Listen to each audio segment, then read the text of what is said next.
Assalamualaikum warahmatullahi wabarakatuh.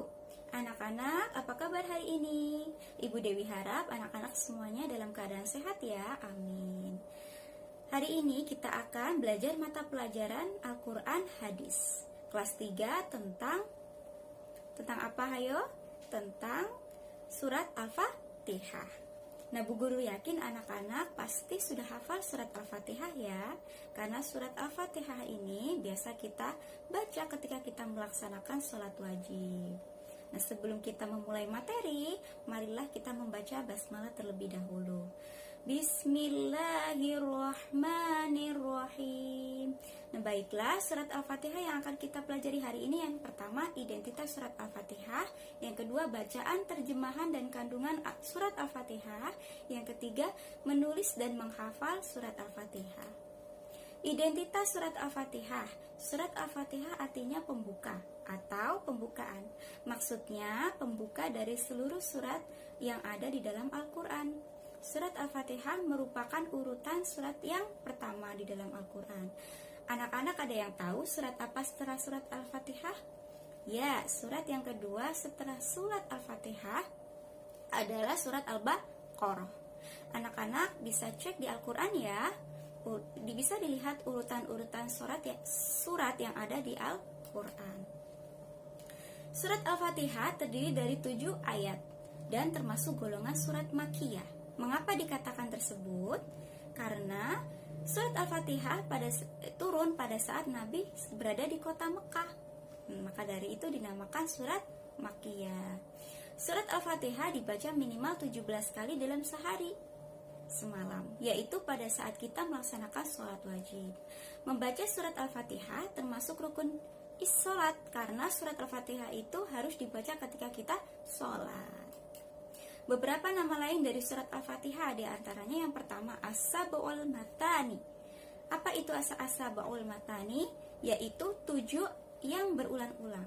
Karena surat Al-Fatihah terdiri dari 7 ayat yang dibaca berulang-ulang dalam sholat. Yang kedua, Ummul Quran atau Ummul Kitab. Ummul artinya ibu atau induk. Ummul Quran artinya ibu induk Quran. Sedangkan Ummul Kitab artinya induk kitab. Dinamakan Ummul Quran karena surat Al-Fatihah mengandung seluruh isi dari Al-Quran.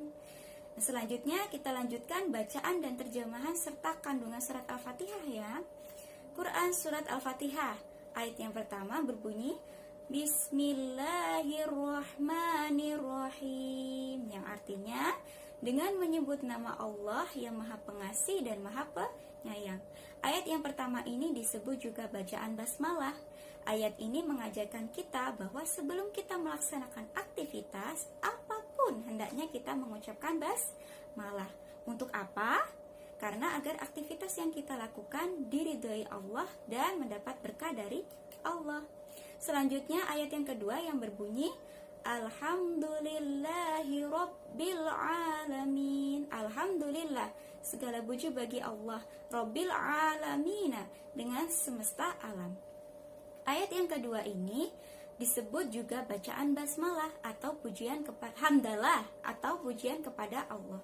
Ayat ini mengajarkan kita bahwa kita harus selalu bersyukur atas nikmat yang diberikan oleh Allah. Nah, selanjutnya ayat yang ketiga yang berbunyi Ar-Rahmanir-Rahim, artinya Maha Pengasih dan Maha Penyayang. Ayat yang ketiga ini mengajarkan kita dua sifat Allah, yaitu Ar-Rahman dan Ar-Rahim. Ar-Rahman artinya Maha Pengasih, jadi sifat Ar-Rahman Allah ini diberikan kepada seluruh makhluknya. Sedangkan sifat Rahim Allah hanya diberikan kepada umatnya yang beriman saja dan bertakwa saja. Ayat yang keempat yang berbunyi Maliki Yaumiddin, artinya yang menguasai hari pembalasan. Malik yang menguasai, Yaumiddin hari pembalasan.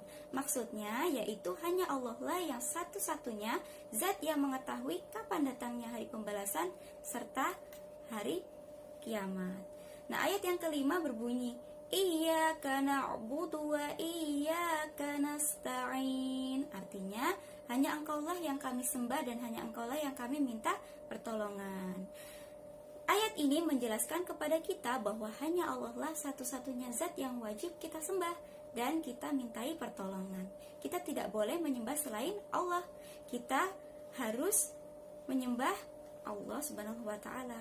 Kenapa demikian? Jika kita menyembah selain Allah, kita sudah melaksanakan dosa besar. Apa dosa besar itu? Yaitu dosa syirik. Nah, ayat yang ke-6 berbunyi ihdinas siratal mustaqim, yang artinya tunjukilah kami jalan yang lurus. Setiap kali kita berdoa, jangan lupa selalu memohon agar selalu diberikan petunjuk berupa jalan yang lurus ya dari Allah. Apa itu jalan yang lurus? Mari kita bahas ayat yang ke-7 ya. Ayat yang ke-7 bunyinya siratal ladzina an'amta 'alaihim ghairil maghdubi 'alaihim waladdallin. Artinya yaitu jalan orang-orang yang telah Engkau beri nikmat kepada mereka, bukan jalan mereka yang dimurkai dan bukan pula jalan mereka yang sesat. Nah, kita selalu memohon kepada Allah agar selalu diberikan jalan yang lurus. Jalan yang lurus itu jalan yang diberikan oleh siapa? Yaitu jalan yang Allah tunjukkan kepada orang-orang yang diberi nikmat. Siapa orang yang diberi nikmat itu? Yaitu orang-orang yang soleh, orang-orang yang selalu beriman dan bertakwa kepada Allah, selalu menjalankan perintah Allah dan menjauhi larangannya. Nah, jangan sampai kita diberikan jalan yang sesat, yaitu jalan yang menuju neraka. Karena orang-orang yang diberikan petunjuk berupa jalan yang tersesat biasanya adalah orang-orang yang musyrik, orang-orang yang ingkar kepada Allah. Na'udzubillahi min dzalik. Nah, selanjutnya kita akan belajar menulis dan menghafal surat Al-Fatihah. Menulis surat Al-Fatihah dapat anak-anak lakukan di buku LKS halaman 5 ya. Di halaman ini terdapat contoh tulisan surat Al-Fatihah yang bisa anak-anak meniru di kolom bawahnya. Nah, silahkan anak-anak mencobanya. Nah, jika sudah selesai, anak-anak dapat mengerjakan latihan soal 1-5 di halaman 8 ya. Nah, jadi anak-anakku sekalian, apa saja materi yang sudah kita pelajari hari ini? Ya, benar, tentang bacaan, terjemahan, kandungan yang terdapat di dalam surat Al-Fatihah. Semoga yang kita pelajari hari ini bermanfaat bagi kita semua ya, di dunia maupun di akhirat. Amin. Baiklah, sekian materi hari ini. Semoga bermanfaat bagi kita semua. Mari kita tutup dengan bacaan hamdalah. Alhamdulillahi rabbil alamin. Wassalamualaikum warahmatullahi wabarakatuh.